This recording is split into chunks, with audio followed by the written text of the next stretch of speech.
안녕하세요. 피아나입니다. 여러분이 자기 전 귀로 읽는 한 권을 책임질 저는 피아나입니다. 이번 책은 기록의 쓸모라는 책입니다. 기록의 쓸모, 이승희. 브랜드의 나이. 브랜드의 나이가 있을까? 이런 지갑 쓸 나이 아니잖아. 이런 옷 입을 나이 아니잖아. 이런 이야기를 종종 듣다 보니 브랜드를 따지는 데에도 나이가 있나 생각하게 된다. 일견 이해가 가면서도 속으로는 약간 의아한 마음이 든다. 10대가 쓰는 물건을 내가 쓰면 안 되는 건가?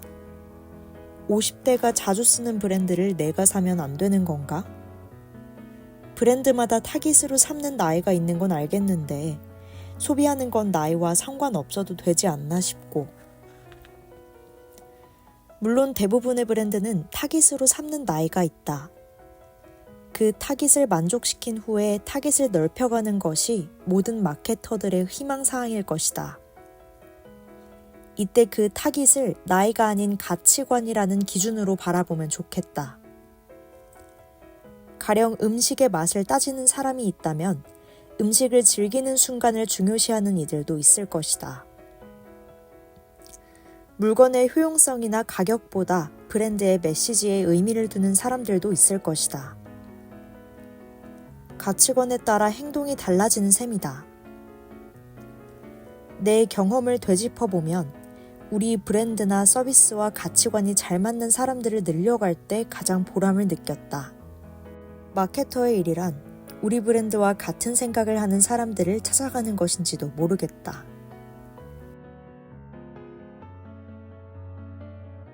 사람 스트레스. 회사에 다니는 동안 스트레스에 대한 질문을 많이 받았다. 승희님도 일하면서 스트레스 많이 받나요? 그럴 때는 어떻게 하나요? 동료들과 개인적으로 여행도 자주 다닐 만큼 가까웠고 워낙 신나게 일하는 분위기의 회사여서 스트레스를 덜 받는 것처럼 보였을까? 물론 즐겁게 일했지만 아예 스트레스가 없을 수는 없다. 그러다 스트레스에 대해 진지하게 생각해보게 된 계기가 생겼다. 우리 팀 리더에게 누가 비슷한 질문을 한 것이다. 업무 강도가 매우 높은 회사 같은데 스트레스를 어떻게 이겨내나요? 저는 스트레스는 두 종류라고 생각해요. 사람에게서 오는 스트레스와 일에서 오는 스트레스. 전자는 다른 사람과의 관계에서 겪는 스트레스죠. 후자는 일을 더 잘하고 싶어서 생기는 스트레스고요. 회사에서 받는 스트레스가 두 가지라면 그중 사람에게서 받는 스트레스를 줄여주는 것이 제 역할이라고 생각합니다. 그 답변을 들으며 나는 어떤지 생각해 보았다. 나는 회사에서 사람에 대한 스트레스는 받지 않는 편이다. 이유는 두 가지인데 하나는 사람 스트레스를 주지 않는 좋은 구성원들을 만난 덕분이고 다른 하나는 개인적으로 사람에 대해 과한 기대를 하지 않기 때문이다. 좋은 면이든 나쁜 면이든 어떠할 거라 그려지는 누군가의 모습은 내가 짐작하는 것일 뿐 그 사람의 실제 모습이 아닐 수 있으므로 누구나 비슷한 경험이 있을 것이다. 직장에서, 모임에서, SNS에서 만난 누군가를 어떤 사람일 거라 판단했다가 어긋난 경험, 혹은 기대와 다른 모습에 힘들었던 경험. 그럴 때 받는 스트레스나 실망은 순전히 내 탓일 수 있다. 내가 입사한 이 회사는 좋을 것이다. 이 사람은 이럴 것이다 라며 막연한 기대를 한 것은 아닌지. 내가 별로라는 걸 인지하는 사람은 더 나은 사람이 되기 위해 무엇을 해야 하는지 고민할 수 있다. 무엇보다 개인의 선량함이나 역량에 의존하는 방식보다 제대로 굴러갈 수 있는 체계가, 시스템이 중요하다는 사실에 더 빨리 가닿을 수 있다. 그건 비판이 아니다. 비관이 아니다. 비전이다. 지금 이 순간에도 말이 안 되는 일로 스트레스를 받는 직장인들이 있을 것이다. 상사가 시도 때도 없이 메신저로 말을 걸어서 스트레스 받는 사람. 시키는 일만 할 것이지 쓸데없이 일을 벌인다고 구박받는 사람. 사사건건 불평만 늘어놓는 분위기 속에 똑같이 부정적으로 변해가는 사람. 누군가에게 잘 보여서 회사 생활을 쉽게 하려는 동료 때문에 열받는 사람.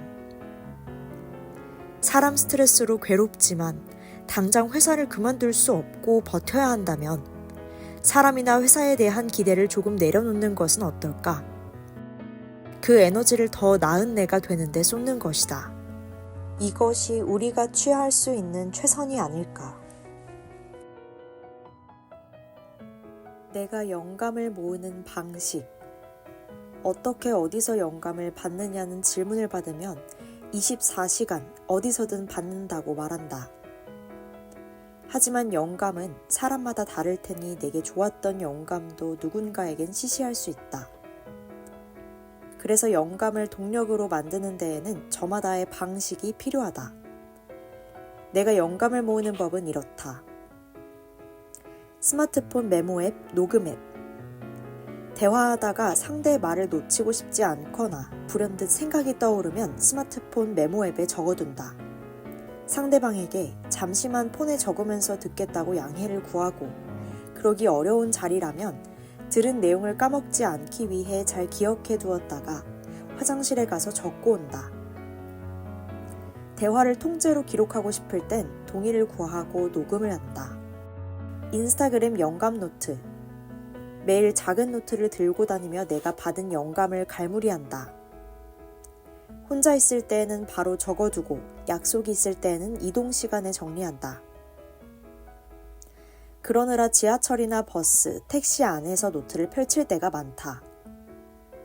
그렇게 적어둔 영감은 다시 인스타그램에 업로드한다. 별다른 코멘트 없이 그 영감만 업로드할 때도 있지만 요즘은 가급적 나의 생각을 담아서 올리려고 노력한다. 그래야 내 콘텐츠가 된다고 생각하기 때문이다.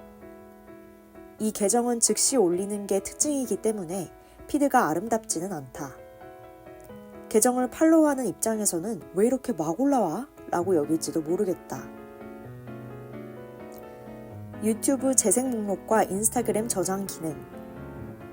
유튜브는 이제 단순한 미디어를 넘어 전 세계에서 수백 수천만 명이 이야기하는 다양성의 플랫폼이 되었다. 스마트 기기만 있으면 멀리 나가지 않아도 어떤 분야의 주제든 사람들의 이야기를 보고 들을 수 있다. 사람들의 이야기에서 많은 영감을 받는 내게 유튜브는 영감의 보물창고 같다. 수많은 영상 중 좋은 내용이 눈에 띄면 바로 저장한다. 나중에 찾으려면 못 찾을 수도 있으니까. 그런 다음 개인 재생 목록을 활용해 영감 재생 목록을 만든다. 내가 보는 영상에 따라 매일 바뀌는 유튜브 알고리즘 덕분에 재생 목록은 하루하루 늘어난다. 인스타그램의 저장 기능도 적극 활용한다. 누군가의 글이나 사진, 브랜드의 이야기, 기획된 콘텐츠 등 눈에 걸리는 것들은 모두 저장한다. 매일 밤 정리하는 시간. 인스타그램 업로드와 별개로 매일 자기 전 책상에 앉아서 하루 동안 받은 영감과 대화를 다시 정리한다. 일기 쓰듯 하는 나만의 루틴이다. 따로 남겨두고 싶은 영감은 장문을 위한 소재가 된다. 그런 글들은 목요일에 글쓰기 때 다시 꺼내거나 개인 블로그에 쓰거나 또는 연간 다이어리에 적어둔다. 하루 동안 나에게 온 영감을 이렇게 체화하는 시간은 반드시 필요하다. 그래야 내 것이 된다. 기록의 쓸모에서 마음에 와닿았던 장들을 한번 읽어보았습니다. 오늘도 편안한 밤 되시길 바라며 책방지기 피아나였습니다.